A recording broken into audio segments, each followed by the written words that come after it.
Always try to, oh yeah, probably, do you like that? Located, maybe like as lead. That would just be a setting it in Yeah. Teams. She can just do it outside. Do we have, are we made sure that they can hear us? Our microphones work? We ready to do a test? We're working on it. I'm ready to A test. little anxious there, Mr. Chairman. Trying to get this. Drink some Coke, eat some cookies or chips. Oh, you hyped up on sugar. 5 hours. Bring us the packet. I didn't go for dessert. This thing, I am so. as soon as I get the green light to get out of here. You're out of here. Here a few days. Other side of Douglas, right on that. That's what was really. I would have done this. I mean, it was. Oh, okay, thank you for. I didn't. Yeah. Hey, good job.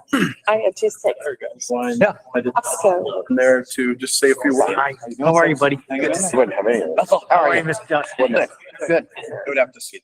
Yeah. Ranch. All Meetings are- Oh, Jackie, we can see you're on. Are you able to hear us? Yeah, I lived at the Another White Fish Life. Really? I was 17. Oh, yeah. That's what worries you Yes, the I can. Better part of a week.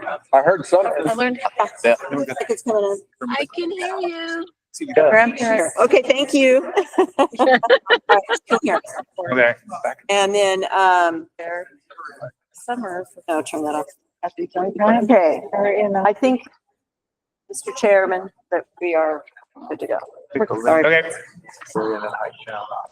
Thank you, everybody, for being patient. We're going to call the meeting to order at 1:11. Yeah, a little technical difficulties for everybody that's on the Zoom link. So thank you for being patient until we got that sorted out. Next item on the agenda is member roll call. So I'm just going to go around the room and take roll for members. Brett McElfraig. Brett McPrang, Area 1, Fredonia, NRCD. Tim Grandy, Area 3. Derek Knight, Area 5. Paul Brierly, Department of Agriculture. Planet Haberfield, Area 7. Go ahead, Sadie. Sadie Lister, Area 6. Clay Crowder, Arizona Game and Fish Department. Bill Dunn, Area 2. Tom Torres, Department of Forestry and Fire Management. Please, if you would. Sarah Hicks, Assistant Attorney General with Natural Resource Section. David Jacobs, Assistant Attorney General with the Natural Resource Section. Deborah Smith, Administrative Officer. Frank Krantz, Area 8, Chairman. Thank you, everybody. Next item on the agenda is that we need to approve the minutes from May 12th, 2025. Bill Dunn, so moved. Bill Dunn makes motion. Do I hear a second? Clay Crowder seconds. Any discussion? Hearing none, all those in favor signify by saying aye. Aye. Opposed? Unanimously passes. Okay. Item D. Can I go on with this? Okay. So, Excuse me, Mr. Chair. Mr. Dunn, Where is in our packet? so go on your, right there on your front, left hand. Just the next page behind that is the agenda. Okay. Thank you. Then after that, you just have to flip through your books. Most of the items, little housekeeping, sorry, before we move on. Most of the items will be behind colored dividers. Yeah. If you get to a point, you see that it's something you refer back to, we didn't have tabs to separate them because there's so much. Maybe make an earmark on it so you can refer back to it. Okay. Continuing on to the agenda, item D is the ratification of prior actions. There was, for lack of a better term, there was a few technical issues that was addressed in our last meeting on how our minutes and things were posted. So in order for us to be correctly in following the laws like we need to make, I would entertain a motion in abundance caution for the ratifications of prior action items A through I. So moved. Second. I have Mr. McElfraig makes motion, Mr. Dunn makes second. seconds the motion. Any other discussion? Hearing none, we'll move to the vote. All those in favor signify by saying aye. Aye. Any opposed? Unanimously passed. Moving on, item E, discussions of financial and operations issue. Remember, at this point, this is just for discussion purposes only. Deborah, are you ready to discuss the first item of the appropriations? Yes, in your packet, if you flip past your, meeting minutes, you'll see a brief breakdown of your appropriations.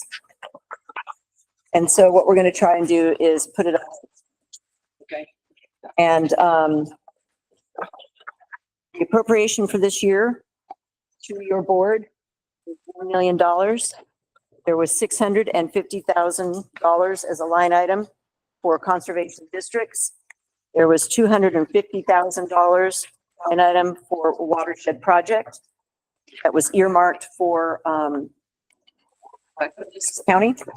There is $100,000 a line item of the operations for your board. So that was your appropriations for this first year. You had all sent me out to find out what it would cost to have operations, what your operations would cost you. So as you can see, I got some numbers for you all. We have the Attorney General's office, $20,000. The liability insurance, $25,000. Your website for the NRC and the NRCB email system will be $1,728. The website itself is actually free of charge from the state of Arizona, and including all of your security and all of the pages for the districts. So we are in the process of meeting with them next week, the team, with your approval. After if you get to the point down there and you approve us to work with IT, we can get your emails set up and the website for the board and all of the districts. And that would cost only $1,728. Me, that's a deal. If you want the district email system, which would be 42 conservation districts with 5 supervisors and 1 district clerk or administrator, that would cost $36,288. Now that's per year. All of these things are per year. And then in the future, you'll have to discuss archiving items. And they say that they are cheaper to archive than actually what the archive office charges you. And I haven't had an opportunity to meet with the archives office yet, but they claim that they are cheaper at $2 a month per person for anyone that that like leaves the board or any of the information that is through the email for your administrator. All of that, as you archive it, they say that the $2 per month per person is less expensive than the actual archive office, but I haven't had a chance to check on that. So I'll find out about that for you in the future. But right now, you don't have to worry about archiving anything at the moment. Like right now, we're just keeping everything saved. We're not trying to file it in archives. So for this first year, you're okay. We can discuss it later, but I wanted you to know what they were saying, and then I'll get you more information. And then the Central Services Bureau, which is the group that will be paying all of your bills for you. Their contract this year would be at $28,000. This would include the services of helping this board set up and file their budget request for next year, which is due September 1st. So we have very little time left to actually create the budget and get it into the system. They will help us do all of the infrastructure of that, but not the writing of it. So the justification statements will have to be written by the board. So that would be the financial committee that you all formed last time. And so we will be sending out a notice on Monday saying what days can you meet, because it'll probably take several, and then we'll have to do a virtual meeting of the full board to approve that budget prior to September 1st. So we got a little bit of work to do in a couple of weeks, but we'll get it done. I'm not worried about it. The first year's budget shouldn't be as complicated as hopefully the future year's budgets, right? So, but getting into the system is what it takes first. And that's what we've been working on, is just becoming legal in the system so that you can actually ask for money and also actually pay out money. And so that is what I wanted to say about appropriations, Mr. Chairman. Mr. Brierly, did you have something? I had a question. The Central Services Bureau, is that within a state agency or what is? Yes, sir. Yeah, that's a state agency for boards that are not a full agency. So if you're a board but not an agency, you have the option of using them to pay your bills. And they just, and organize everything for you, you know, with the, I want to get this right, with the OSPB. So that's the group that you have to, that's the governor's office that you file with for your budget requests and everything, which I know you agency folks know, but I'm learning all this. This is new. This is good stuff. So, yeah, and they'll help with all that, plus of, working with me to get them all of the, so most of all the districts are in the APP system already. However, because we're switching the way they're being paid, it's not a direct check being cut by an agency. It's now being sent out by this group. We're going to take all of the information from the districts about their APP, their bank accounts, their EINs, their, you know, everything. We're going to get everything filled out. And then CSB is going to check it against APP and then get it into their system. And then they'll be ready to go to pay bills, and they'll be able to pay the districts, and they'll be able to pay your operations bills. Anybody else? Mr. Grandy? Mr. Chairman, I apologize if this is easy for everybody else, but archive, $2 a month per person. What would be, I mean, what's a rough number of what we would be looking at? Does that amount to anything, or is it piddly money? It depends in the future how much rollover there is of board members, because you have to, all of your interactions, your emails back and forth, all of the information going to you is all public record and must be stored. And so you can store it. You know, you don't have to do it immediately. You know, you can work throughout the year. And then if you have somebody suddenly quit the board or move off and somebody else comes on, all of those interactions must be archived and stored somewhere. So they're saying that IT can do it cheaper than the actual state archive building. So we'd only be looking at, what do we have, 9, 8 members? We 9, also 7? have 42 conservation districts with 5 folks and their clerks. There's a lot, there could potentially be a lot of rollover, Okay. but not A at the question. moment. You good? Okay. I will do more fact finding for you all about archives themselves. And there was some discussion with the IT folks for how long you have to store it that way, because it's email communications, right? And so it might be that you don't have to store it for very long, but he said all budgets in IT, no matter who you are, have archive budgets. But at this point, it's 0, because we're assuming for this first year, as you're moving forward and getting everything set up, we're not going to have any rollover. And if we do, it'd be 1 or 2 people, maybe, right?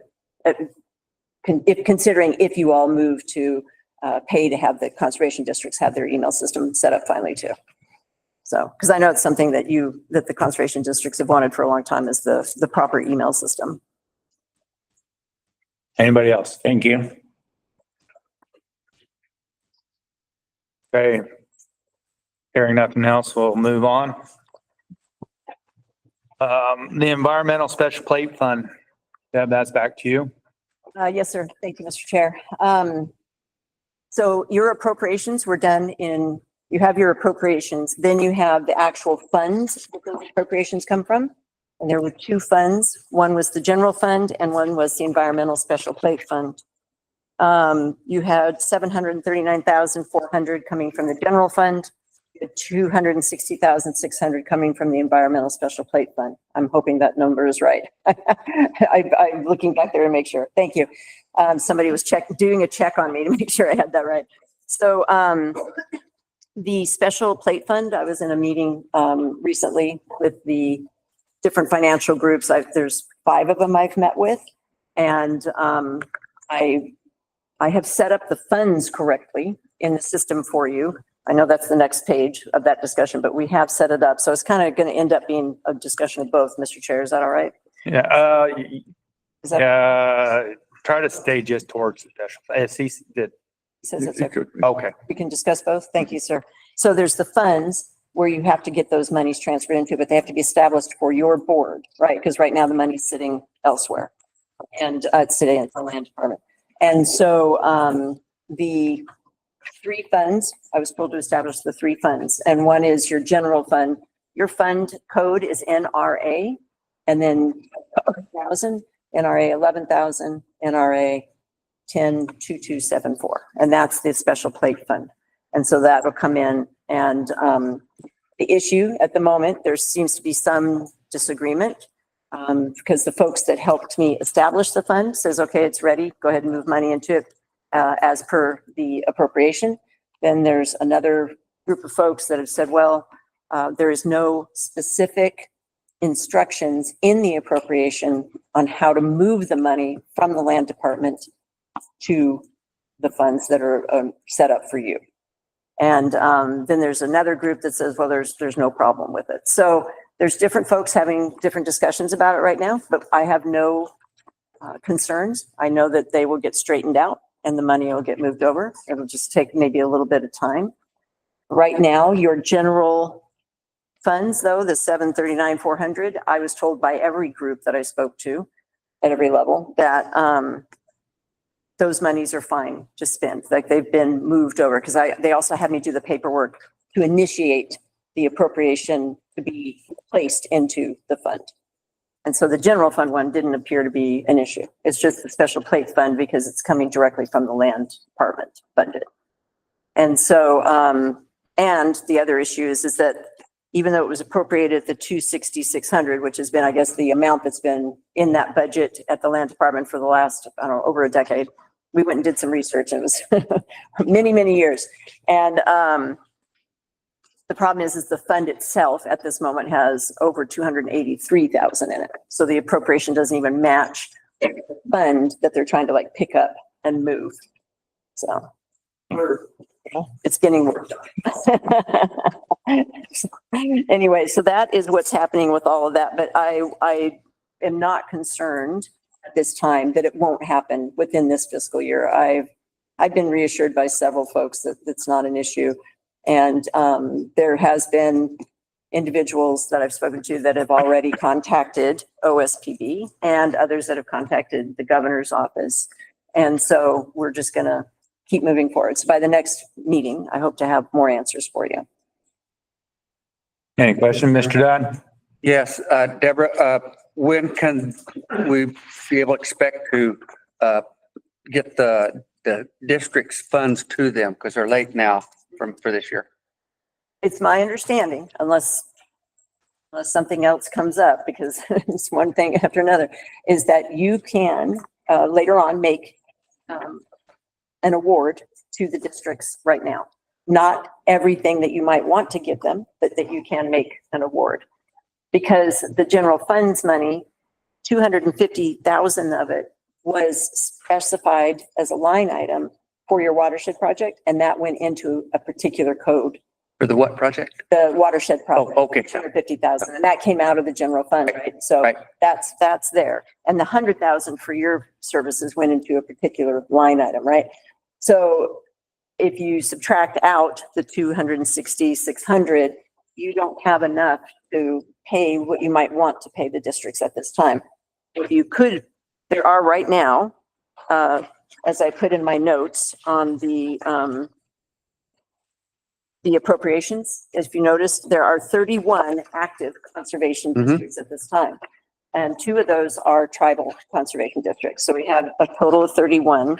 You also have 24 active education centers right now and 28 sponsored ed centers, which we all know that those monies, all those names mean a different thing. Now, keep in mind, the board can do what they want with their appropriation when they're paying out to the districts and ed centers. The only special appropriation that was made was out of the 650, 30,000 was appropriated to ed centers to be awarded as grants to ed centers. So that you have to do, that 1,250. That's part of your appropriation.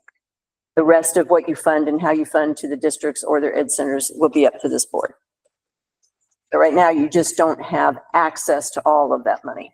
You've only got access to a certain amount. And so if you did the math on the 31 conservation districts and said, well, we're waiting for the special plate fund to pay out the ed centers, then you're looking at $12,561 to each active conservation district at this time. That is available now? Yes, sir. Well, yes, sir, as far as I know, unless they change their minds on Monday. Does that 12,000 number account for the 30,000 going towards the ed centers? No, that's what I was That's- saying. If you want to wait for the ed center or for the special plate fund to, No, the 30,000 that was accounted for the ed center, that's in that same number, isn't it? it was read as part of the $1 million appropriation. It didn't split it out. Yeah, so that 30,000 would be in the same pot. I mean, right, you're just asking about the math, right? I think that's right, yes. So take that out first. I'm not saying you have to, I mean, it just, At one point, they have to pay it, but they don't necessarily, they can wait for the special plate fund to pay it or no? I mean, if you have it and it's already sitting, that you could spend it, I think it's probably cleaner to send that out first and then I need a break up the calculator. rest. I mean, I think you probably have the discretion, but I'd really have to kind of parse through. It seems to me if there's a specific appropriation, that goes first. And then- A specific, okay, so out of the 650,000, then you have to take out your 250,000, right? Mhm. That's the watershed money. And then you have to take out your 100,000. And then you have to take out the 30, is what you're saying. Yes. That leaves you 270 divided by 31. That leaves you $8,709.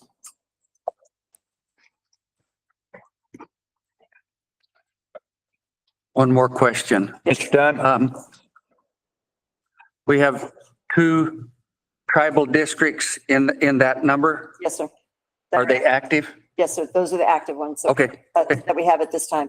Okay. They have EINs, bank accounts, and okay, they're ready to roll. yeah, and paperwork that shows that they are a tribal district.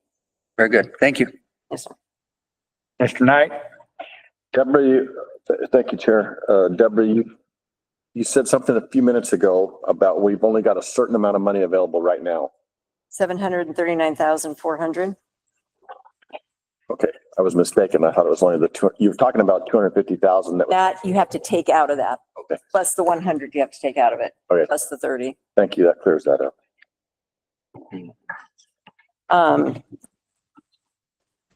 But if we have to take 30 out and if you can't wait the special plate fund, then we need to, I can redo the math. When you get down to making that appropriation, Bless you. I can Gotcha. do the numbers. Mr. Dunn? Can we do that at this meeting? Yes, sir. Not right now. We'll do it later in the action items, but yes. So anybody else want to have any discussion? Mr. Chair, just a clarifying question. The number of inactive CDs, how many are there? Is that 11 that are inactive? Yes, sir. Is that what I heard? Okay, thank you. Just want to clarify.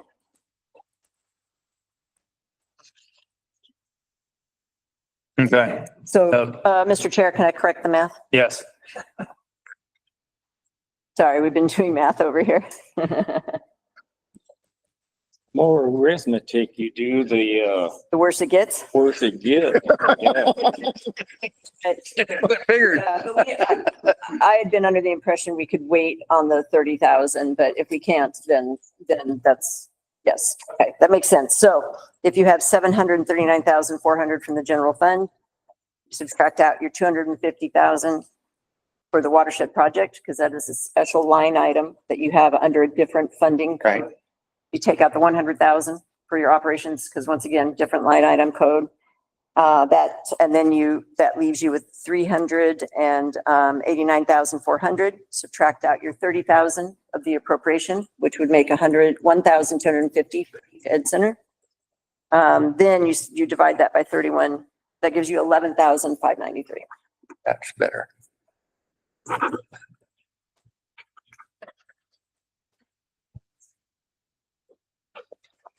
If you had access to all your money, the notes that are in there that I was discussing with you, that shows you could ultimately spend $15,000 per active district and still pay your $5,000 per sponsored ed center and $1,250 per ed center. So you still could do that if and when all the money shows up, you could just pay the rest at that time.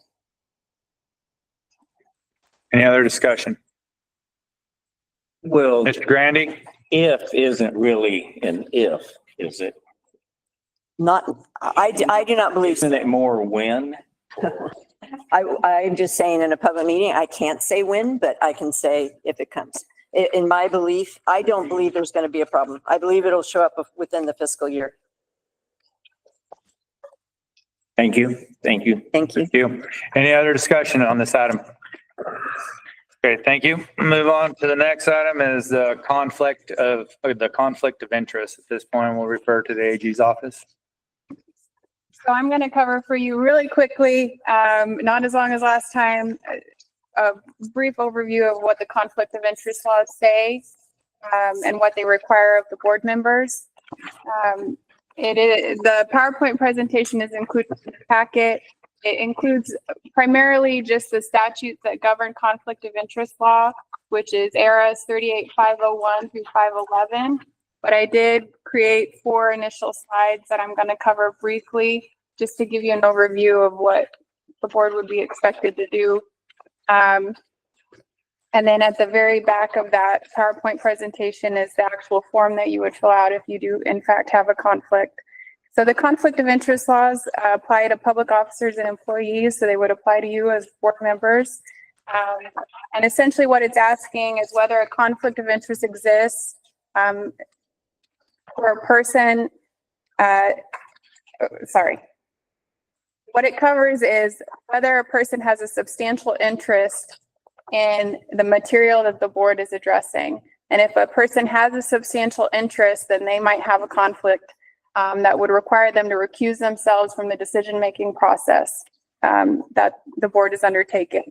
So a substantial interest exists if a person has an interest in the contract, sale, purchase, service, or decision, and they would be impacted by the outcome of that decision. The definition of a substantial interest means a non-speculative, non-remote, pecuniary or proprietary interest where the individual would gain or lose something from the outcome. And it's not just the individual, the employee, or the public officer. It also includes that person's relatives. And it's a pretty broad definition of what a relative is. So it would include the person's spouse, their children, their grandchildren, their parents, their grandparents, siblings, half-siblings, and their spouses. And what the conflict of interest law requires is that if a conflict exists for a public officer or employee, you must disclose that conflict on the official record and then refrain from participating in any decision-making or action related to the conflict. The law does distinguish between what is a substantial and a remote interest. So remote interests are defined as specific situations under the law, and there's 12 of them. And they're defined by 38502 10A through L. So unless your conflict falls into one of those 12 special categories or situations, then it's probably something substantial that you would have to disclose. And that the remote interest, the things that would be defined as a remote interest are defined on slide 8 under that statute. For example, a remote interest might be a non-salaried officer of a nonprofit organization, or a landlord tenant of a contracting party.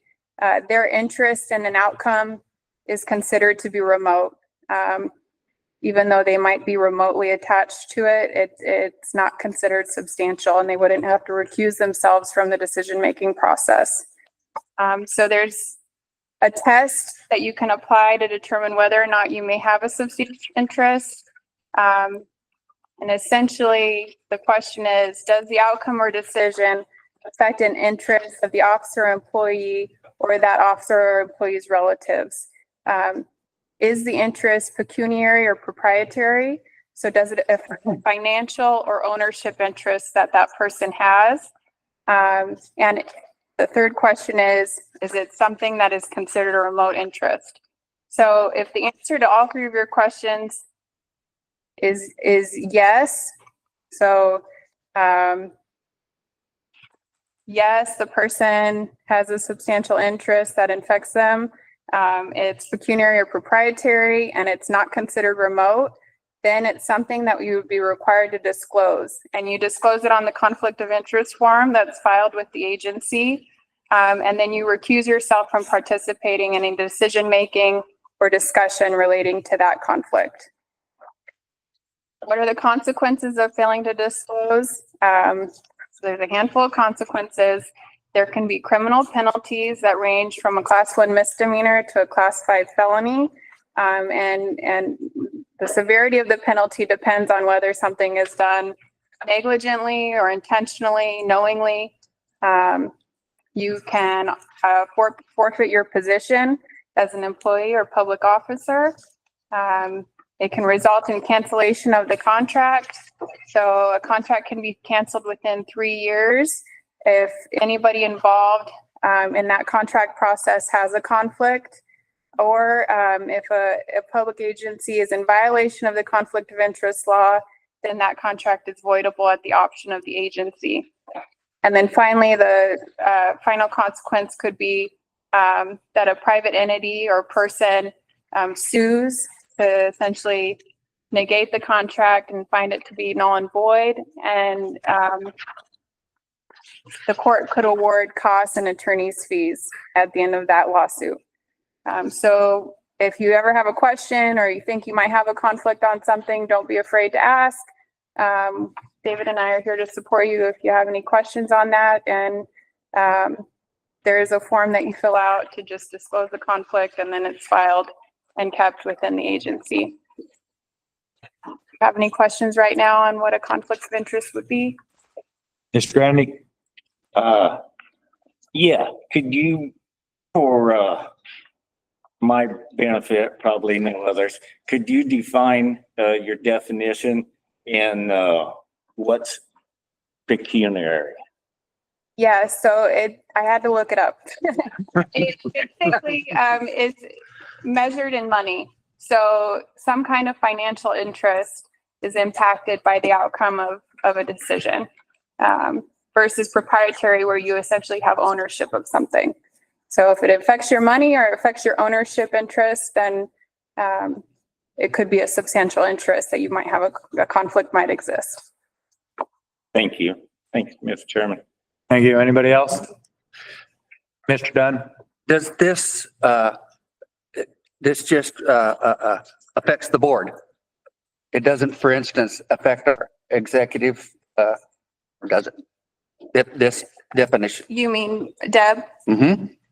If Deb has any conflicts of interest, she would be also required to Okay. make that disclosure. Okay. And essentially not participate in any way. And she doesn't exercise any discretion, but she should remove herself from Disclosing. handling anything that Okay. she has a conflict with. Okay. Thank you. Anybody else? Mr. Chairman, I do have behind if in the paperwork, so keep going, behind the PowerPoint, the conflict of interest disclosure sheet. We'll sign this, right? They need to sign it? If you have a conflict, you need to fill out the form. If you do not have a conflict, you Oh, don't need to fill Okay, out the sorry. form. So it's just on hold, or it's available. Yes, and if something comes up, maybe there's nothing right now, but if the board is handling a topic or a specific scenario where you do feel a conflict exists, then you can take steps to fill out the form, recuse yourself or not participate in that discussion and decision making. Mr. Dunn? Thank you, Mr. Chairman. I think I have another question. If a district, my district, say, brings to this board a proposal and it wants money for this project, whatever it is, what do I have to do as a member of the board? So if you have a personal interest in the outcome of a decision. Just personal. A personal interest. So if it's the district that's impacted, then it's not you personally. I don't believe you would need to recuse yourself. Okay. If it's, well, essentially the way I think the best way to think about it is if it's something that the board is dealing with, that several members of the board would have to recuse themselves from the decision making, then it's probably more general than specific. If it's something that's dealing just with one district and that outcome would affect your district and you personally have an interest in that outcome, then you might want to remove Financial, yourself personal financial. or proprietary. So, So if it's dealing specifically with just your district, it's likely safer to recuse yourself from the decision-making process if it's specifically just your district. But if it's dealing with several districts and the outcome would affect several board members and the result, for example, would require several board members to recuse themselves so that we might not even have a quorum to hold a meeting, then that would fall more into the category of a general interest, not something that would be a significant interest for any particular board member. okay. I hope that helps. I think so. Thank you. Welcome. It's Grady. The quorum is taken, I'm saying this, but this is a question, okay? The quorum is taken at the beginning of the meeting. If we have a situation where 6 have to recuse themselves, we still have a legal quorum with the 3 that are remaining. So to hold a meeting, you have to have 6 members present. So a quorum is a majority of the board members in total. Once a quorum is met, then of those 6, for example, say we have a quorum of 6 members, action can be taken by voting and the majority of those 6 members. So if 4 members vote to approve an action, then an action can move forward. If one of those 6 members has to recuse themselves from something and 4 members still vote to approve the action, then the action can move forward. So if only 5 of the 6 present members are able to vote, I think an action can still be approved if the majority of those members approve the action. Does that make sense? Yes, so the quorum for a particular item, if we lose members, it's okay because the quorum was established at the beginning of the. Yes, so you have the quorum allows you to hold the meeting. If you're voting on a particular action that requires the members of the quorum to recuse themselves, you can still pass an action if the majority of present members voting approve the action. Okay. Thank you very much. Thank you. Anybody else? Okay, do you want to continue on your PowerPoint or? No, that's all I have. And you know, the remainder of the PowerPoints are just the actual statutes that you can read through and it might be more clear to you than how I presented it. But if you ever have any questions, we're also here to support you. Okay. Thank you, Ms. Hicks. And then the next item is the distribution of the forms.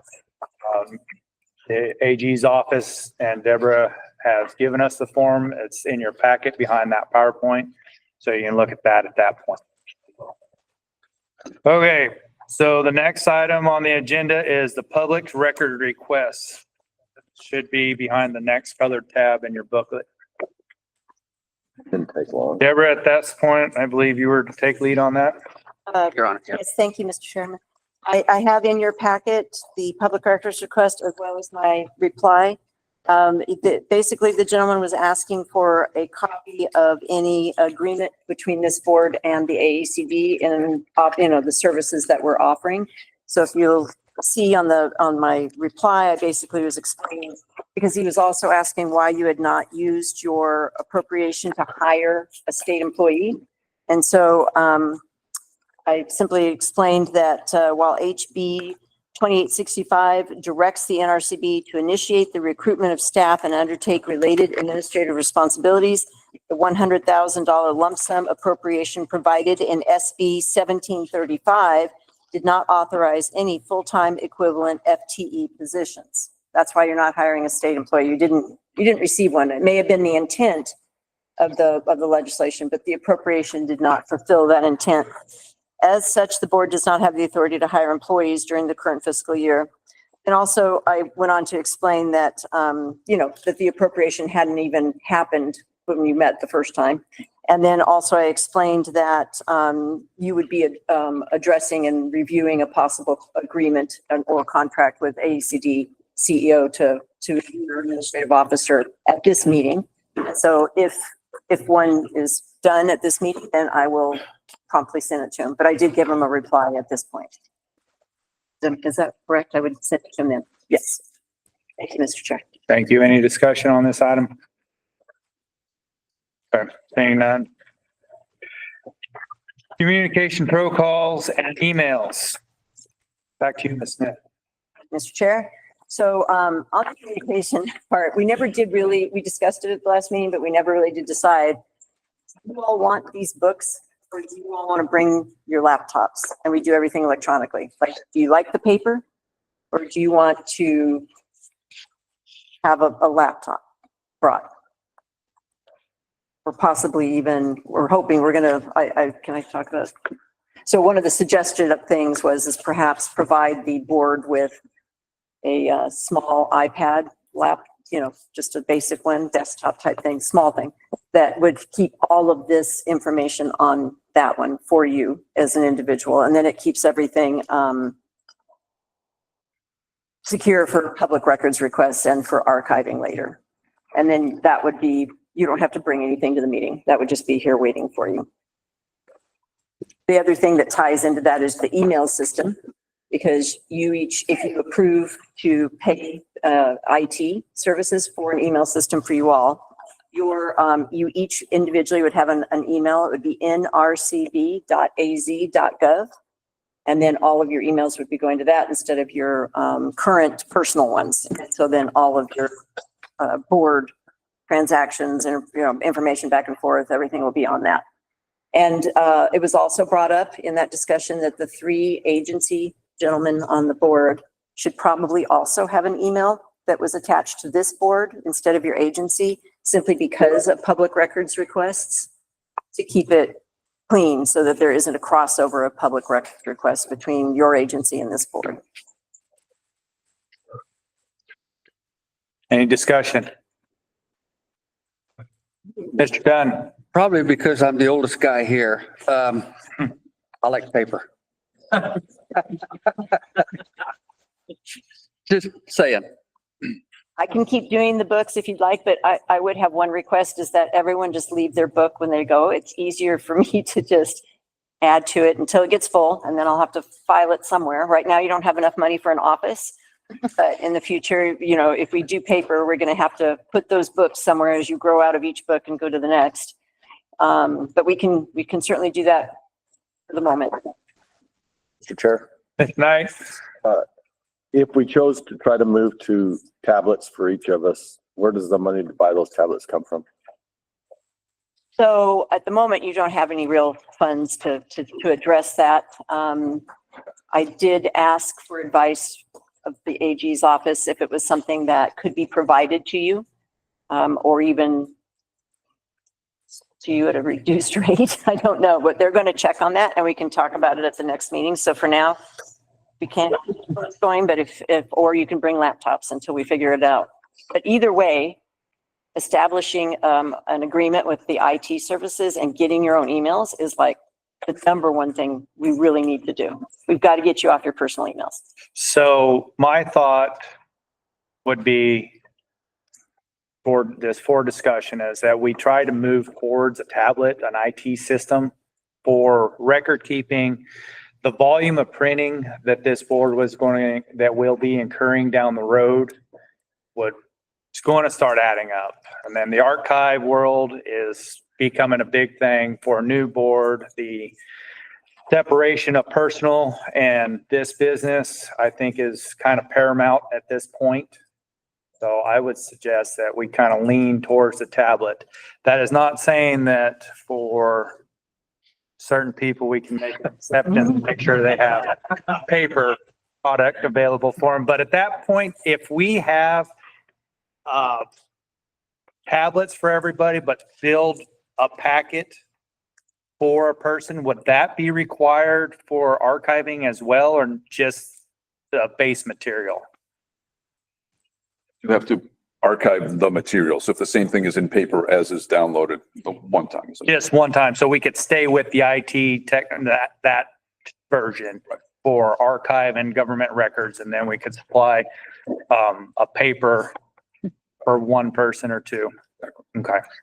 It's as if he printed it out himself. Right, we could make a suggestion that they could take and print it at their home computer. I like that idea. That too. I was just suggesting, I was thinking it was as if, and you guys can figure that out. Theoretically. Mr. Brierly, did you have something? Yeah, thank you, Mr. Chair. I don't know, Mr. Dunn, if this helps, but I was on a board that did that. They provided tablets and I learned how to use the tablet. It was pretty handy because it was all loaded there.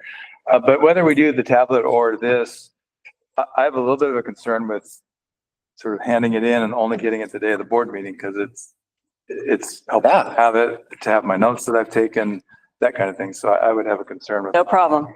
Just please bring it. Please make sure to bring it. And I really appreciate that. Thanks. But then what we'll do is we'll just have all the material ready and we can just slap it in on the front then, when you get here. If you email it to us, we can print it out and put it in. Yeah, if you want to do that, if you want to print it out yourself, that's fine too. Oh, I could use a tablet. I was Andy, holding it in advance. Tim has a discussion. Go ahead. Mr. Chairman, thank you. That would give me a laptop and 2 other tablets and an iPad and whatever this is. So I don't know. We'd take the not laptop, but tablet with us, and everything comes on that, and then we bring it back to the meeting, and well. And that's your email system then to communicate with the Yeah. administrative officer, yeah. If it ain't an iPad, don't bother with me. Sorry, but I don't want to mess with the other stuff. It would be a waste of money. Yes. Okay. Any other discussion points? And they, David and Sarah indicated they would look into it and let us know. So, Thank you. so that will be for sure next meeting item.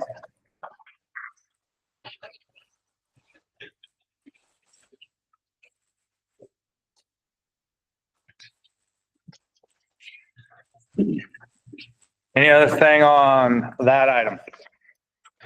Are we good on the communication protocols and emails at this point? Yes, sir. I'm assuming that the decision at the moment is you all will be taking your books. I'll be emailing you all of the documents. And unless I'm told otherwise, I will be printing everything out for every individual packet. And when you get here, I will hand it to you. But if you were to tell me, no, don't bother, I'm going to print it, then I won't. But if not, I'm sorry, that may be my OCD section or whatever of my brain, but I'd be worried not to have everything for everybody when you got here. But we'll make sure everybody gets something. Okay, hold it, Mr. Grandy. Is there a chair, thank you, Mr. Chairman, but is there a problem with leaving the books here? No, you can leave it with me if you want. Some people want to take it with, and that's fine too. It's okay. All right. We've got it. Thank you, Mr. Chairman. Mr. Brierly. Maybe for our Attorney General's representatives, but it was mentioned that us agency folks have an email for this board, but that's not going to stop people from emailing us at our agency email. So would we somehow be responsible to somehow move all those into this, or just what's our responsibility? I would try to keep it as separate as possible. So if somebody reaches out to you regarding an NRCB matter, I would just forward it to your NRCB email. And if a request comes in for all of those communications, it would be coming from your NRCB email. See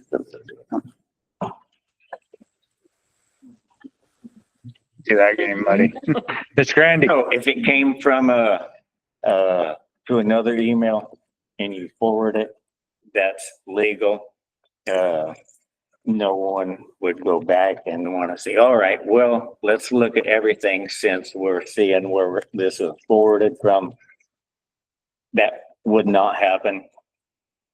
I don't. Not that I don't trust the government, okay? I just want to clarify this. I think even if you respond to the email and copy your NRCB email and say, please redirect your communication to my NRCB email, something like that, that also basically pulls it into your NRCB email would create the buffer needed to keep your other work separate. I don't think if you took that step that it would open up your personal email or your other work email to a public records request. Okay, thank you. Not that I'm worried about that or anything, but thank you, Mr. Chairman. Thank you. Okay, anybody else? Okay. Item G on the agenda is future training and presentation. This has Deborah. We have been very lucky to have had 2 trainings, one at each meeting. So if I was just leaving this on here, if there's any other training that this board is interested in, I just need to know so I can get it on the agenda. Okay, so if you guys have come up with some kind of training that would benefit you as a board member, please reach out to Deborah. She'll work with the Attorney General's office to make sure that something comes out in a format that will be both legal and beneficial for us. Okay. Anybody else have any discussion item on this? Okay. Moving on, advisors. I have a question. Okay. I have a question, Chris, Chairman. Who's going to create a new email address? Am I going to have to do it? No, that will be responsible of our staff. of Okay. this board. Okay, very good. Currently, it'll be Deborah. Right. Okay, And later on, we have to approve if that change. we're not doing that now. We can't take action right now. Okay. Okay. Okay, so the next one, advisory role. At the last meeting, we had a discussion about who we would like to sit as an advisory position. We made a discussion about having the lead of NRCS at this time, that's Ms. Keisha Tatum, to sit on as an advisory role on this, on our board, because they deal with a lot of across boundary land funding. Does anybody have any discussion, a continuation of the discussion from the last meeting on this issue? Mr. Knight? Chairman, I'd make a motion for this. Nope. Later. Later? It's further down under. Sorry. No, we are just discussing the advisory role. Try again. Mr. Knight? I do think that it would be very prudent to NRCS lead for the state citizen advisory. Right. We work very closely with them on all natural resources across jurisdictions. Okay. Is there somebody that want to be recognized over here? Okay. Is there any other discussion? Okay. We will move down into the action items. So we're on the agenda and that is going to be item F, consideration and possible actions to approve. The first action item on this area is proposed contract with administration officer. Your packet. So may I, at this last meeting, we made direction to move forward with an administrative officer. At this point, to make it correct, we need to fill out this paperwork that was approved to move forward with that. Is that why we're at this point? David, Jacobs. So you, at the last meeting, you appointed the chief executive officer of AACD as the board's administrative officer, as you have the right to do under statute. But technically you have to contract with AACD to accomplish that. So that's what we're. Okay. Okay, so at this point, I will entertain a motion to approve the proposed contract with administrative officer. So moved. Mr. Dunn makes motion. Do I hear a second? Second. Ms. Haverfield, seconds. Discussion? Hearing none. All those in favor of moving forward with the motion signify by saying aye. Aye. Any opposed? Same sign. Unanimously passed. Next action item is approval of district financial reporting templates. At this point, I'm going to turn it over to Deborah. Thank you, Mr. Chair. At the last meeting, we discussed financial reports that the districts had to fill out at very rapid rate to get in their financial reports for the year per statute. So what we're trying to do is set the districts up for success in approaching the new fiscal year. We're already a month and a couple of weeks into it. And so we're suggesting a simplified, and I did spend time visiting with clerks and administrators across the state. We're trying to also format this in a way that it is compatible with the state. And they use Excel. They don't use QuickBooks or Sage or Quicken or anything like that. They use Excel for their reporting. And what would be easy is if we were in Excel, then at the end of the fiscal year, all of the reports could be easily put into one packet for the board to review. And so we have a suggestion in there. It's a draft and we're asking for approval if possible. And basically what it is set up as is it's got a beginning balance and an ending balance every month. Actual that has been created in Excel just automatically runs those numbers for you for 12 months. You have a January, February, March, April, May, each tab. Basically, it's like a checkbook record. You literally just put in what came out each month. Then at the end of the fiscal year, it will have totaled everything for you. And and the financial report that the districts have to turn in at the end of the year is done already. They don't have to do anything. And then they just submit that Excel spreadsheet. It's called what in Google? Sheets, Google Sheets. I keep saying Excel. It's Google Sheets. Google. And that way, none of the districts have to have Excel because some of them don't. And it's stored in Google and it would be tied to the board's website and Google Suite. And they can just log in by a link, fill in their numbers, and it's automatically updated. Everyone can see it all the time. And it becomes the fiscal record for you all. And the districts would do one for each bank account they have. Some districts have one bank account, some districts have 8. And this way they can get the record straight on what the money is, where it's coming from, what's going out. And we just want to try to clean it up, make it simplified, and make it easy to report to this board at the end of the fiscal year.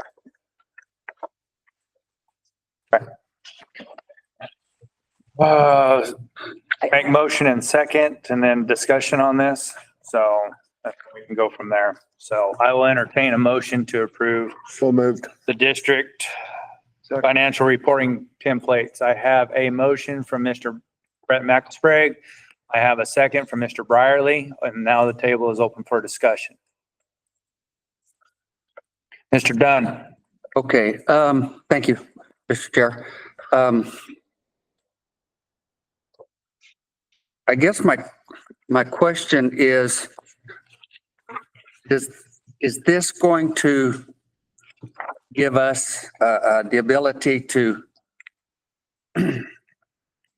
see what in total, what districts are doing to report to the legislature, I guess? Well, this is just the financial report I'm trying to get straightened out because the fiscal year's just has already started. We have not gotten to the point of discussing annual reports or annual work of plans of work either. We haven't gotten there yet. Okay, so what is the purpose of this This is the financial report that the districts are required to file every year with the state? With who? to the board, To the board? the administrators. Because you need to know, because ultimately you're responsible as their administrators, are they doing everything correctly, you know, under law? And it is basically a very transparent record of the expenses and the income that each district receives. Okay, but I'm assuming as we learn, we'll modify it as we need to, Yes. or come up with something else, I guess. Possibly, but this is as simplified as it comes and it meets the standards of the state. And the state, you know, I've spoken with folks about submitting to I did it again, OSPB and other, and submitting to you and just trying to streamline it.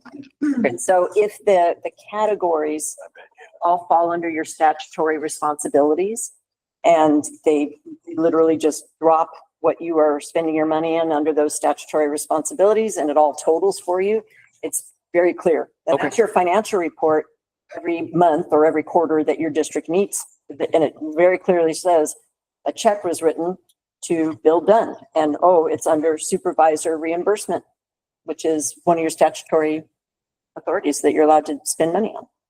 So it's really clear. Thank you. Mr. Knight? Thank you, Mr. Chairman.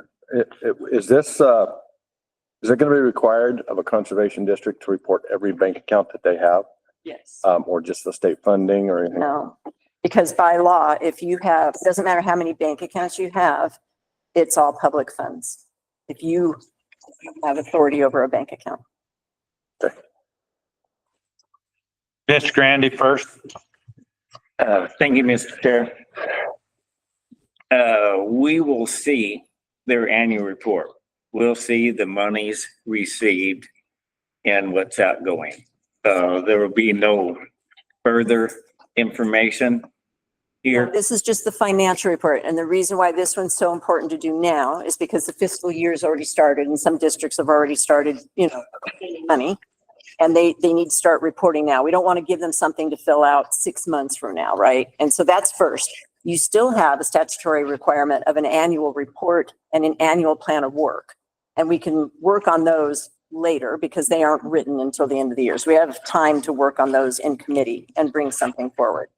We just haven't, we're moving as fast as we can on trying to get everything established and running and get money to the districts and get organized. Oh, certainly, and appreciated. This will not give this board or anybody else an inside look at their complete financial situation. Yes, it will, because everything should be transparent. Everything should be there. Yes, everyone. You're public entities and you must provide all information and be transparent on how you're spending public funds. Well, spending, certainly, but what's there now in total from 1944? Yes, sir. It's all. Be there. public money. Yes, sir. Okay, that's my question. Mr. Farley. Yeah, first in the example of writing a check to Mr. Dunn, I'd want to make sure that's not a conflict of interest. But I thought I also heard in his question, the idea of somehow setting these up so that so that they tally up and we have a complete picture of what we're doing with all the districts. I just want to make sure that this will be set up as they. Yes, sir. If you look at the second page, you'll see that this is like the final report page that'll put everything into the categories and totals. It's just an example because we don't have all of the categories spelled out yet, but we will by the time we hand this over. We wanted to meet with the clerks and administrators the other night and make sure we get some ideas on different categories and spending But this is for a district, right? one per district, And I guess, one per bank account. okay, and I guess what I'm wondering, I don't know if that's what you meant to say, but Oh, is whether somehow it could all be summed It will. up so that we see what we're doing aggregate for the state. yes, sir. It's going to come, that's why all the categories need to match up. So then at the end, it just becomes, and then we can take all 42 districts, state account, put them all together and show you Get a the total. final number. And the same with all 42 districts, education center one, or their project one, or their, and that also gives the state a total view of how much are they spending on projects? How much grant monies have they been out there getting? Because it'll give you a final number rather than trying to dig through and figure it out. That's why I make sure that stuff's easier to set up at the beginning than, Yes, sir. That's what we're trying to do. You bet. Mr. Grandy. Thank you, Mr. Chair. So they districts lose no control over their money. We're just getting a snapshot of it, You're getting the reporting requirements out of the way for this board because you're now administering them. And so right? You have to, So whose money? it's their money and they get to spend it. It's just that you have to, well, they have to spend it legally and correctly. Certainly. And then you have to report it legally and correctly. Yeah. And up until now, a lot of the districts are working at just out of a checkbook and there's like no real tracking system of how the money's being spent. We're going to clean that up and get it transparent and clear. And as he was saying, be able to show an aggregate to the entire state, to the legislators that you're asking money from and the Right. OSPB. Hey, look, this is how we've spent our money. This is why we're asking for more money because we're doing this. And also the fact that this is what we've accrued in 50 years. Everything's there and visible. Yes, sir. Should, My question is, and it's not personal to my district. We don't have any money. My question is, some districts, I mean, not everything's equal. Are we going to meet any resistance with this, to your knowledge? there should be because everyone's Right. doing everything legally, right? We're just trying to figure out a way to. Well, I can't speak, for those other to districts. other districts, nor would I. I will. Okay. But, it's gonna be a substantial sum. I have no idea what it'll be when all 31 districts show up. Can that money be swept? No, it's not in the statute to sweep it. You don't have that authority. Not that I know of. Does anybody else? It should be out of it's not in a general fund where it can be reallocated in a Yeah. pot. It goes into a different account and we won't report above us individual accounting. That's why we're trying to streamline it so we can get the summarized report that Mr. Brierly was speaking to, because that's what you need to report to the legislators and to the OSPB. Thank you. Mr. McBride. Thank you, Chair. Are we going to be required to have the money spent that we receive through the budgeting process on a budget end year like we have been doing through the state land? So this year's funding was appropriated under code type 1, which means you do have to spend it this year. Now, in the future, you can make requests that it not be spent in one fiscal year. Your $250,000 that was appropriated for your watershed project was coded type 3 through appropriations, meaning that you don't have to spend it this year. You can get the project done if it takes a couple of years. Okay, thank you. Mr. Brierly. I don't think we should take lightly the idea of sweeping funds. I'd like to request the Attorney General's look at that and make sure they're protected, because if we get in a tight budget year and we give an aggregate report and spend over $1 million, there's going to be eyes on it. You bet. But from what I understand, because I'd been researching this, I hadn't had a chance to talk with you two, but I've been researching it and talking to other groups through ADOA that were setting up the funds. And it was indicated to me that no, once the money has left that coded fund from that department or that agency, and it goes to you, that then it would not be swept unless it was sitting in a fund that hadn't been allocated out, that was available for pullback and dropping somewhere else. I would, But yes, I know, I would it consider happens. knowing, because there's a lot of situations where where it shouldn't be swept, I know, but it gets swept. yes, I've seen that happen. For it. Thank you, Mr. Chair. So number one, I concur with what Mr. Brierly's saying to get certainty around that. Then Deborah, I think I heard you say that this is going to be used for end of year reporting. Will this board see these things at a quarterly or monthly timeframe during the fiscal year, or what are you thinking there? That's up to you all when you get to your committee meetings and you're establishing your policy and procedures. And in that policy, you will be telling the districts how you want them administered and what reporting you have. So you can set those reporting requirements any way you want. If you want to look at them quarterly, then that's what we'll do. Follow-up question? Yes, sir. Do the districts have a certain cadence that they're comfortable with now?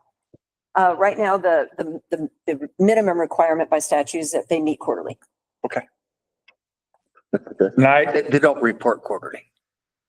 Just a meet. Mr. Knight? On that question and comment, I would offer just a little bit of caution, because remember that all of your board supervisors are volunteer. They may have a paid administrative person in there keeping track of books. But time is always a crunch, so if you request that too often, it may not be followed through. You may hit some frustration on having to report that often. So we should exercise caution a little bit there as well. Noted. Any other discussion point? Okay, the original motion and second was to pass the district financial template. There was no other amendment or points to work over besides what was in your packet. So the original motion, okay, I will move to a vote of passing the district financial reporting template. All those in favor signify by saying aye. Aye. Any opposed signify by saying aye. Unanimously passed. Okay. At this point, we're going to have a discussion, or we're going to, the item on the agenda is to approve disbursements of appropriated funds from the NRCB to the administrative conservation districts for eligible purposes. So as you may be aware, is like in the agenda, it says natural resource. Some of them are not natural resource districts. So if you want to write that out, and Deb, I'm going to pitch it to you for a line of discussion on this. As I mentioned earlier in discussion, I would just say that if you wanted to appropriate something now, because like Mr. Dunn mentioned, we are behind and some districts are struggling because they don't have the funds to pay their bills. You could appropriate right now $11,593 to all 31 active conservation districts. But that would be all you could do. You couldn't afford to do anything to the ed centers right now. You could wait for the special plate money for the ed centers. Well, actually, that appropriation also would include the $1,050 for the ed There you go. centers from the 30,000. You could do those two right now. Okay. So let's do this. I will entertain a motion to approve dispersing of appropriate funds from the NRCB to the administered conservation district for eligible purposes. Or motion on this. Appropriate or a number. Appropriated. Okay, I'm sorry. Question, Mr. Chair, should we include in that motion the ed center money broke out of that? And also a question for Deborah, that 11,000, that already have that ed center money, that 1,250 per ed center taken out? Yes, we sat here and did the math. That was the math. Yes. Correct? Right, so the 30,000 is removed, so 11,593 is net of the 30,000. Question to you, Mr. Chair, or to staff or whatever, should we use that in one motion or should we do that as separate motions? We could put an ed center rider on that, and that would cover both funds be allocated, I believe.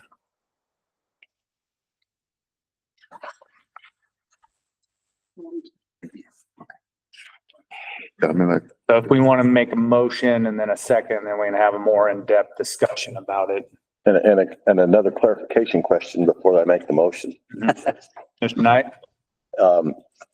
In statute, we're required to give that 1250 to the ed centers, correct? Correct. That was appropriated. The other 5,000 was not appropriated at this year. With that being said, Mr. Chairman, I'd make that motion to disperse the funds to the districts as well as the 1250 to the education center. Second. Okay, Mr. Knight makes motion. Mr. Grandy makes second. Any other discussion? Ms. Haverfield, did you have something that you wanted to bring forth? I just had a question. Should we actually put the amount in for the conservation districts? Just so it's clear that they, In the motion? yes. Be Like the, be glad to put that 11,000 in that motion, 11,000, whatever it was. 590. thank you. 11,593 in the motion. Thanks, Derek. Okay. And the 1,250 on the ed centers, like define each one of them? Correct.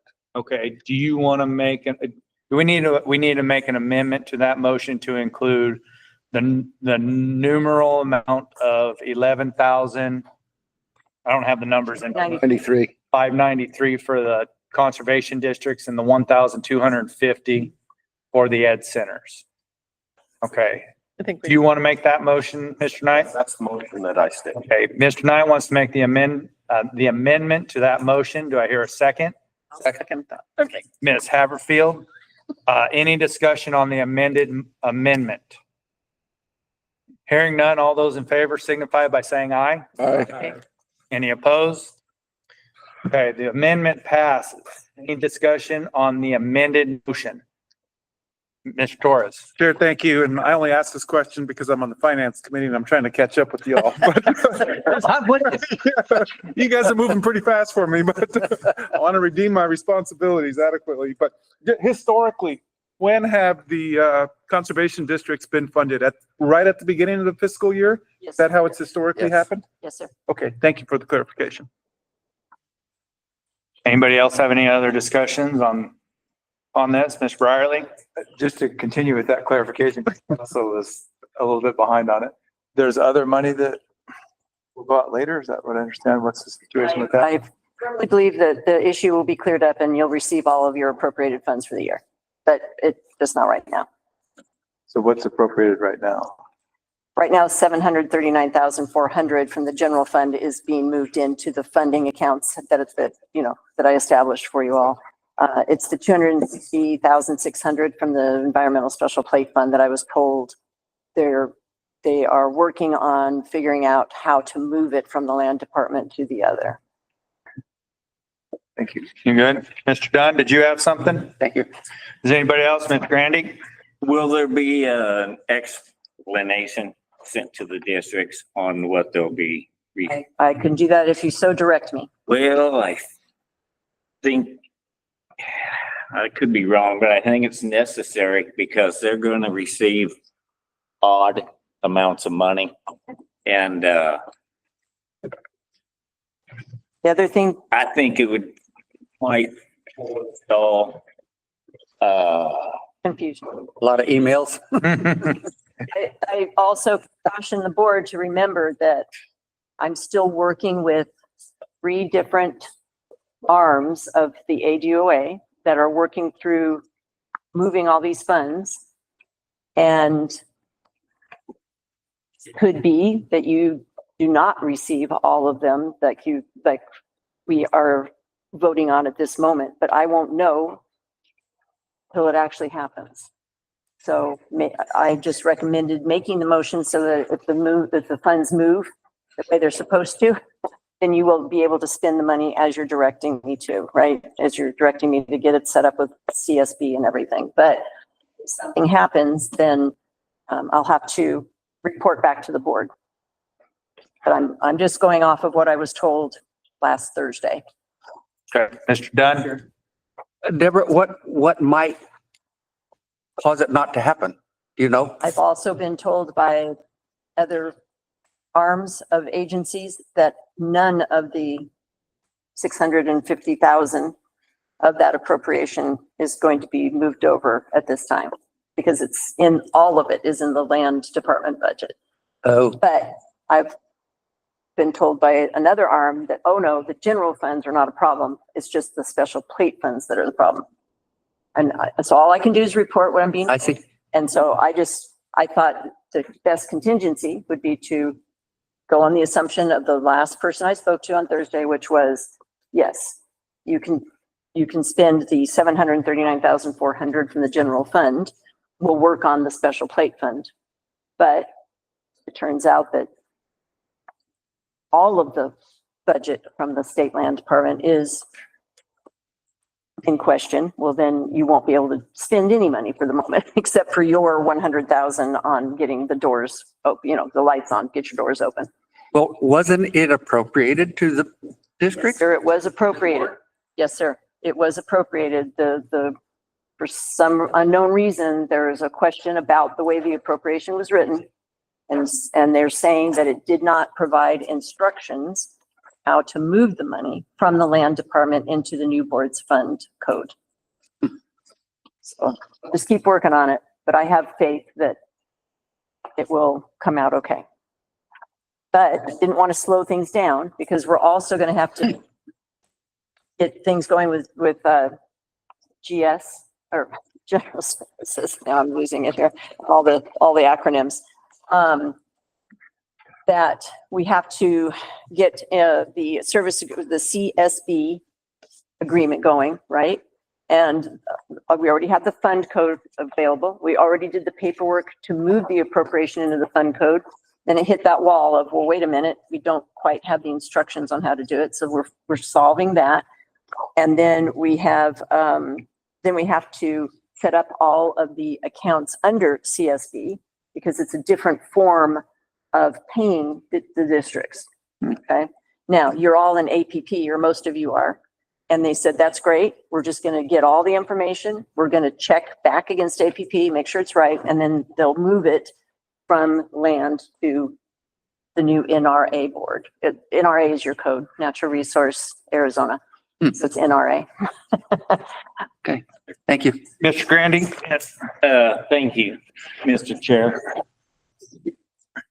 I hate putting you in this position where you're getting differing opinions.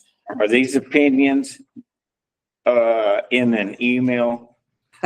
No, I've been meeting with people in Teams meeting or Google Meets that the state uses. I have to meet with these people in person while they're working with me to get things set up correctly. But we will, like I said, I can backtrack and meet with the ladies that were meeting with me on Thursday that said, no, we have a problem, and I can ask them to put it in writing. I can do that. I would recommend that. And also, it's legal in Arizona if a person knows the phone conversation is being recorded, because I don't mind. I'm used to the government. I was part of them, and I know things are slow, and because everybody has to make sure, but differing opinions is a problem. Yes, sir. I'm very aware of that. That's what I've been dealing with. Why is it all dumped on you? Well, that's my job, sir. Yeah, That's not a problem. that's your job to sort it out, but if it keeps being bounced back and forth, can we ask the AG to sort this out? I certainly support her. I think we're optimistic that it'll be resolved Yes. before the next meeting. But absolutely 100%, we're here to Okay. support Deb if All she right. runs into issues or she needs Oh, yeah. us to I reach. love They're wonderful. it balances me out. Mr. Knight? I'm hoping maybe a final comment, but I think a lot of this discussion could be a moot point because as you've mentioned, everybody is set up, districts are set up in APP. And if money has not been moved where it can be paid through APP, it's not going to get paid to the districts, which may require this board or Deborah to send a note to the conservation districts and say, hey, your money's stalled until this gets done. But so, I guess that being said, I would call for the question, Chair. Okay, the question has been called for the amended motion. And that reads, the original the amended motion is to approve distribution of appropriated funds from the NRCB to administrated to the conservation districts in the amount of $593. $11,593 and the ed centers and the educational centers in the amount of $1,250 for eligible purposes. That is the amended motion that is being voted for. I'm going to call all those in favor signify by saying aye. Aye. All those opposed signify by saying aye. The amended motion has been passed. Okay, following on your agenda, there's item D, that is district financial report template. That was an item that was shuffled around. It should have been deleted, so that is not, we've already talked about that, so we're moving on. The next item is item E, and this is the budgetary items. Start with, Oh, Mr. Chair, first the actual budget, and those are the sub things. although there's a, okay, so let's go to the budget first, and then we'll move on to I2, small 1, 2, and 3. Want me to speak? Yes, Miss Ed. Thank you, Mr. Chair. So you were appropriated $100,000 for operations. And as you know, if you were going to fund everything that you all talked about at this point, you would be over, I think it's 11,000 or 17,000. Sorry. Oh, my 11. Thank you. And so, what we could do, or what you all could do, is just tell me which ones you want me, you need to direct me which ones you want me to go forth and negotiate interagency agreement with and pay, which then I could set up with CS bills, et cetera. One of them is the actual Central Services Bureau. That's their budget, 28,000. So you kind of have to hire them. That's, if you don't have that, you can't use your money. So that one's kind of a for sure, but for approved budget item, in my opinion. The email system for the board, that's highly important, extremely important. We got to get you all off personal email. You got to get me, as the administrator, onto a board email. And like I said, the website's free, so we're going to get that rolling next week. We already have a meeting with the IT folks to start uploading all the information and getting that up. We should have a website up for 2 weeks, hopefully. Then we can get information over there, get the district information over there, and get moving. The liability insurance, once again, I don't think you have a choice. I was told you had to have it, 25,000. And the Attorney General's office, sorry, folks, you have to have these two. So you don't have a choice on that one either, in my opinion. But it's up to you all. You get to vote on how you want to appropriate these funds or spend these funds.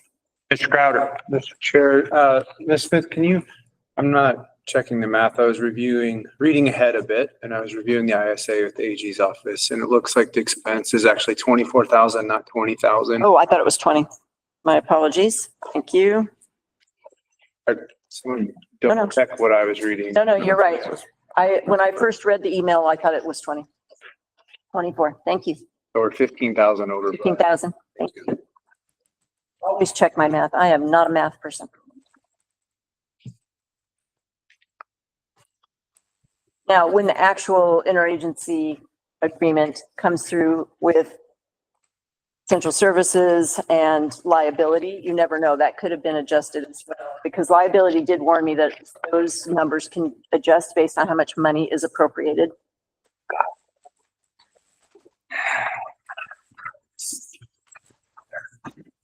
Mr. Chair, Mr. Knight. question on or the AG's office, I guess, is there a problem if we keep a surplus right now in our account, our operating account? No. But you have to spend it all by the end of the year because of the code it was put under type 1. End of this fiscal year. Yes, sir. Up until June 30th June 30th. to pay all your bills. We're still early in our fiscal year. Sir. I know it's hard for folks that are used to closing out December 30th. You have time. And once again, we're working through this. This is new. We're establishing a new board. We're going to find out bit by bit as it trickles through. These numbers are estimates. And like you said, I even had the one, thank you for catching that, but these are estimates. And so they may change, but you know how much money you've got and you know the ones you kind of have to do, right? Immediately.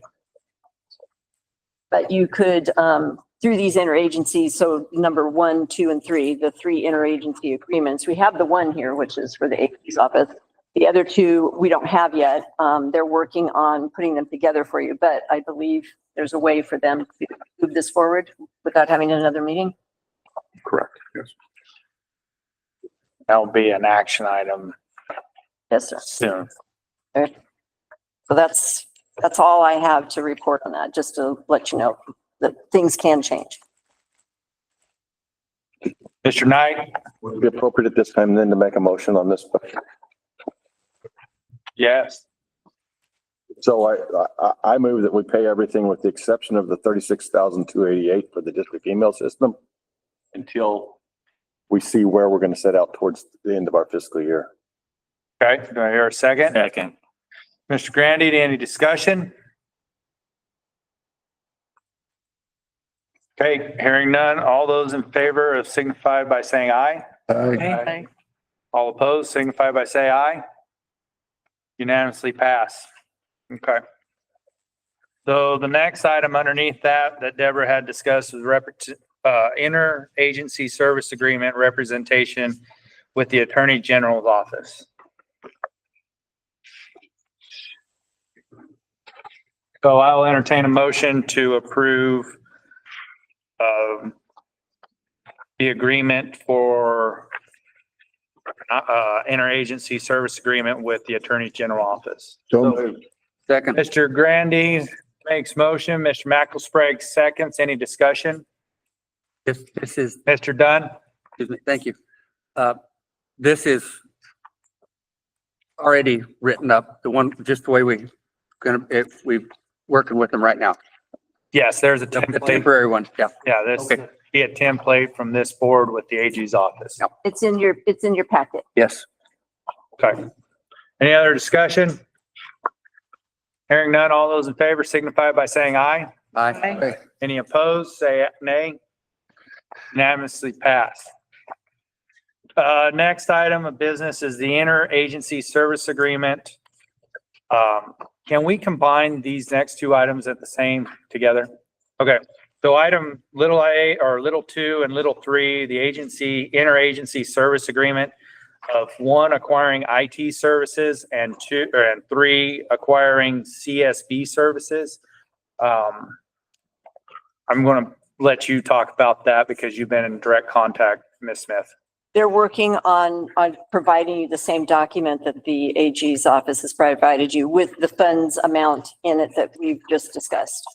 I have not spoken to the liability insurance department yet. I'm assuming they're going to want the same thing. I don't know how they for liability insurance. I'll find out. But those 2 want interagency agreements. And so at this point, there's a way for you all to pass it. I can't remember.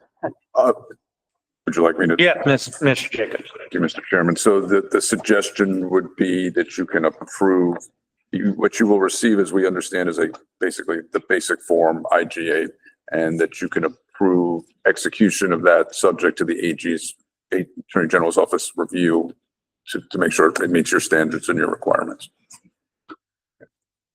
Okay, Mr. Dunn. Chair, are those ever negotiated or are they just take it or leave it?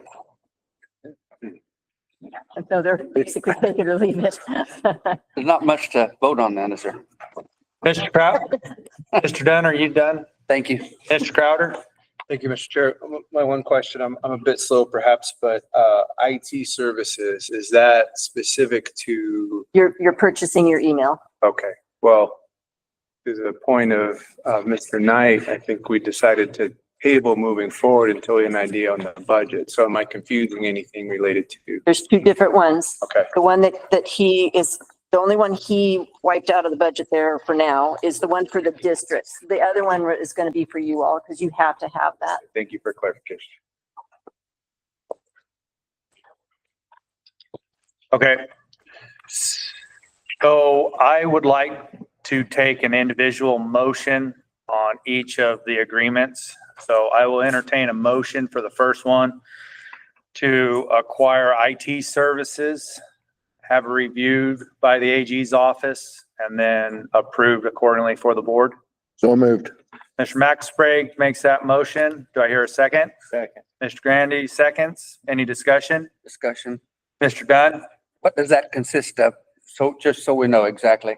My impression is that like there's a standard IT contract that we are going to receive as this board. But what We does, don't have it right now. I understand that, but what is the service they're rendering?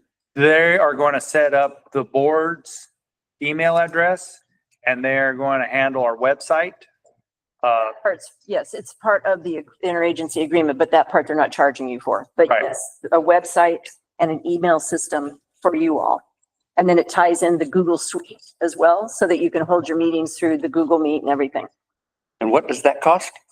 $1,728 And 20, for just this board Just the board? Yep. per year. Okay. Anybody else have any discussion on the IT motion? Seeing none, all those in favor signify by saying aye. I, Any opposed, say nay. Unanimously pass. Next item, I will entertain a motion to acquire CSB Services contract, be presented for this board and signed when it was approved by the AG office. I'll entertain a motion for this. I make a motion. Ms. Haverfield, do I hear a second? Second. Mr. Dunn, any discussion on this item? Seeing none, all those in favor signify by saying aye. Aye. Any opposed signify by saying nay. Unanimously passes. Okay. Mr. Chairman, Smith, it's my understanding the board has directed me to communicate with the districts regarding money and how long it may take and how much they're getting. I just want to clarify that. yes, that was, I think so. Okay. It's just a direction. I don't think it's a motion or anything, right? They're just directing me. okay. Okay, I just wanted to make sure that I had that clear in the I record. mean, yeah, it was just a request Okay. to, I would rather you do this than you have to receive, 30 phone calls or emails. So, Thank you, sir. thank you. Okay, next item on the agenda is the appointment of advisors. There has been suggestion of NRCS in as the advisory role. I will take a motion to approve. So moved. Mr. Grandy approves NRCS State Commissioner as the advisor, State Conservationist as the advisor. Second. Mr. Knight seconds. Any discussion? Seeing none, all those in favor signify by saying aye. Aye. All opposed signify by saying nay. Unanimously passes. A question. Mr. Dunn? Will that include her in the emails and with an email address and all that She communication or not? won't receive a board email address though. IT would say to ask the AG's office. Don't we have them here? Do you like one? I'm a federal, anything that comes to me as a federal employee is foiable. Okay. So- Oh, no. No, If I'm wearing the hat of the state conservationists. You bet. To any email of which I own. No. No, she Not won't. like- If it comes to me as a state So conservation. she won't be on the email. She won't be given an email address. She won't be given a separate email, but she can be copied on, I mean, she can be included in communications as needed. Is that foiable? Yes, anything that comes to my government email, anything that comes to me as a state conservation. Okay. Is federally Freedom of Information Act, as subject to the Freedom of Information Act. Good. Okay. Future agenda items. Meeting date, you missed one? Ms. G. Miss G. G, Okay, next meeting date, well, because when I talked about this, we didn't have one set, so I forgot about it. So Up to the board. what is everybody's pleasure? Right behind it, So right behind it. we're in August, next one's got to be November or October, November, December. Mr. Chair, what's going to happen is that once we get all this, working on getting all this straightened out, we may have to meet again. Numbers have to change for a reason, so we may have to call for a meeting quickly, but we could do virtual. But I will reach out to you all and let you know. The other is that we now have to, now that we are in the system and can have our meetings, we now need to go back and have the financial committee meet and make a recommendation to the board for a budget request, which has to happen by September 1st. So in reality, I think that you all are going to need to meet probably the last week of August, at least virtually. And that the financial committee is going to have to meet next week sometime to discuss the budget request.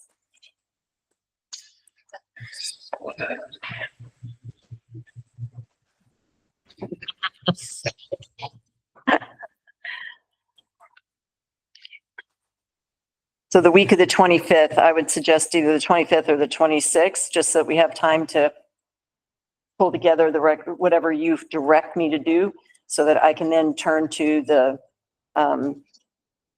CSB and have them help me get it all up into the correct systems for our request to the governor's office.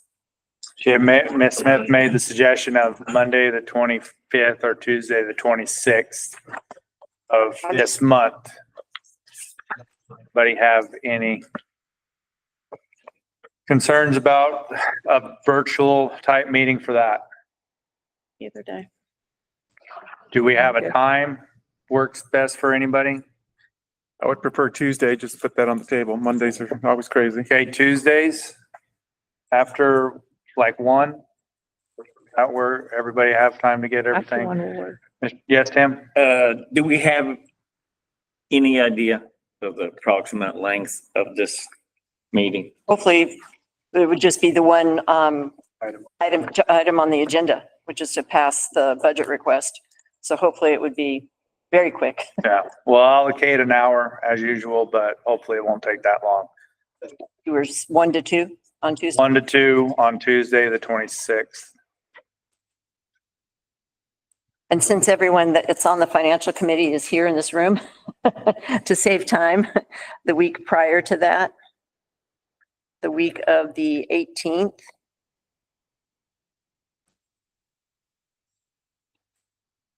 I would suggest Monday or Thursday. What days? I'm sorry, not Monday. I'm sorry. Did I say that wrong? Yep. Well, I am open Monday, but I know that's very difficult for other folks. I would say Wednesday in the afternoon or Thursday anytime. Does that work for you folks? Anybody? I'll propose Thursday, anytime afternoon, 1200 hours. Okay. How about Thursday at 1 o'clock? Later would be better for me. What time? I don't know. I've got a meeting starting at 10 and it'll, Want to say 3? yeah, that would be better for me if it's okay with anyone else. Thursday, 3 o'clock. So it's Thursday, the 21st at 3 o'clock. Okay. Get this done and wrapped up fast. And that's just for committee. Yes, sir. And then the one on the 26th is the full board to approve what the committee proposes. Okay. Okay, everybody good with the next meetings for the financial committee and then the next proposed virtual meeting for this board? Okay, now item G, future agenda items. Anybody have anything? I do. Let's go with Mr. Brierly first. Remember what you're saying, Bill. For him to say. I heard a presentation from the executive director of the National Association of State Conservation Agencies. I don't know if anybody's familiar with that. NASCA with NACD, yes. Yeah, NASCA. And I'm assuming that State Lands was the Arizona member. I think there's some question of Yes, sir. would like to address who should be that member now. I don't know if that's been formalized or, I don't know if that's an appropriate agenda item, but I think it would be. It will be something that should be addressed in the policy discussions, I think. Well, excuse me, Mr. Dunn? did you say that there is a meeting of those coming up? I'm not aware of, I thought when we were talking earlier, you said something about it. I don't think I'm aware of a meeting, just that they had presented and I brought up the point I see. about Arizona's membership and Mhm. it seemed that we were in their question column of who would be the member from Arizona. Right, Did you have something, Bill, Mr. Dunn? about that? Or? Yeah. We've got several lower non-functioning districts and we've got cooperators out there that aren't being served, that need to be served. I think we need to address that as quick as we can. By under our old statutes, and I haven't read the new one to see if they've changed it or not. If for instance, East Maricopa has dissolved, it's just non-functioning. We want to try to reestablish that, or they could move, that we could, an adjoining district could bring their cooperators in their territory into their district. Or, and we also have, districts around these urban areas that are being gobbled up by houses. Used to be mostly farming districts, and they're pretty much non-functioning. We need to, I think we need to, because I'm getting questions about it, we need to try to come up with a solution for them as soon as possible. Deborah, did you have something you want to highlight? Thank you, Mr. Chair. So yes, sir, I've had requests and inquiries coming in from districts about this matter. Mhm. So I met with the wonderful AG's office right here, these two wonderful folks, and talked to them about it. So I do know the process that these districts need to go through. And so far, none of them have gone through that process and brought it to this board to be put on the agenda or requested to be placed on the agenda. But the process is fairly simple. It is. For instance, like East Maricopa, which we know has no board active at this time. You simply, your board, because I know your board is interested in some of this, your board would then have a public meeting talking about how you would like to add some of that district into yours. You would present a map and you would give the public a chance to come and say that they thought it was a good idea or not. And then if it turns out that you don't have any, and you want to move forward with it, then your board would put together a proposal and send it to this board to be considered. And then this board goes through a process, and then once it's ratified, it's moved over and that becomes portions of your district. If you were next to a board, to a district that did have an active board, but you both wanted to join, then part of your proposal would have to include what you do about those different folks that have the same, election process and everything, and how, who would stay on, who would go off, and when those folks would go back up for election and stuff. That would be included in the proposal. But as of right now, we have several districts that are interested in proposing that they absorb I can't think of the name right now, Wickenburg. Wickenburg, okay. That was that's my next We have question. Another one that is interested in absorbing Gila River. But that one I would like to take a little bit of time once the proposal actually reaches you all, because it's going to take some time. Once it does, then we would probably have to go on a little bit of a fact-finding mission on that one, because most of that district is tribal lands, even though it was formed as a state board. But it was formed that way back. Mhm. And so we would have to delve into that a little bit more. But Wickenburg won't be an issue if you know, because there is no active board. And same with East Maricopa. I know that you're interested in the one half, which is mostly the ranching lands, the farming lands. I know that Buckeye has indicated that they would take the farming ones and absorb them. So I don't believe that one will be a problem, but you do have to go through that process. You guys, you all would have to go back to your districts and put it on your agenda and move. We'll recognize, how about we do this? Let's recognize that as an issue. And at the next meeting, we'll see how far the districts get. And we'll see what, if we need it as an action item or if it just needs to continue on as a discussion item for the next meeting. Okay. That sound good? Sure. Okay. Thank you. Mr. Grandy? Sure, thank you. Deborah, Yes, sir. am I correct in assuming that we have overcome the inadequacies based before that the language is clear? Yes, there's no. The statute's very clear. I visited with the AG's office, but the statute's very clear on what you have to do. Okay. It's not that difficult. Okay, the old version, well, we know. Yes, sir. Right, thank you. Thank you. Thank you. Anybody else have anything that they want to bring forth for items on the next meeting? As always, if you guys think of something, please refer back to Deborah, either get a hold of her and she'll make sure that it fits in the appropriate spot on the next meeting. Mr. Chair, Mr. Grandy? so it's going to be presented for information only if we talk about the conservation district question. Submit where you're at in that time frame, and then Deborah will figure out where we go.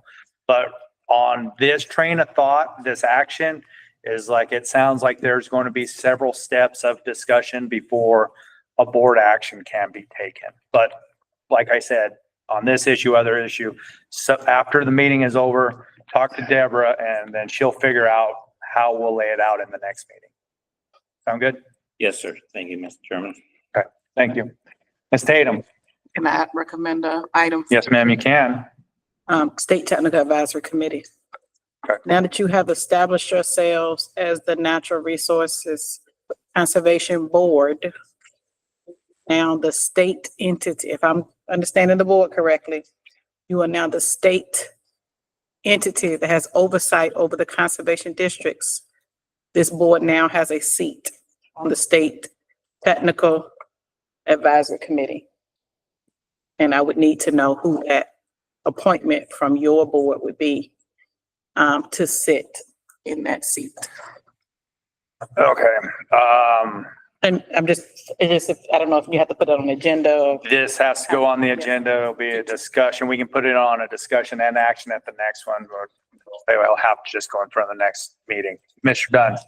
Chairman, Keisha, when is your next technical, We don't have one scheduled yet. normally? It's quarterly or quarterly. Yeah, but I mean, will it be, do we need to act on it by our next meeting? A meeting until y'all tell me. That you Oh. haven't. You're easy to We work. don't have one scheduled as of right now. We don't have any major, anything before that needs to come before the group. Okay, thank you. Good. Mr. Chair, Mr. Grandy? Keisha, I'm on it now, right? Or no? AACD that also has a seat. So you're set, but this board also has a seat. Thank you.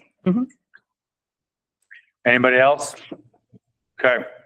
At this time, we will take a call to the public. If anybody wants to present 2 minutes in front of this board.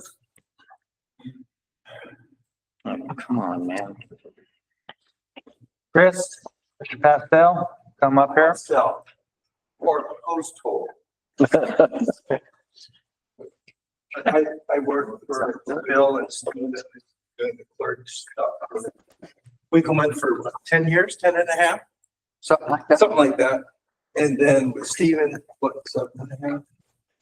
So anyway, I guess just in terms of the accounting, that I used to work in consulting, I think what Deb was doing is really good in terms of KISS, keep it simple.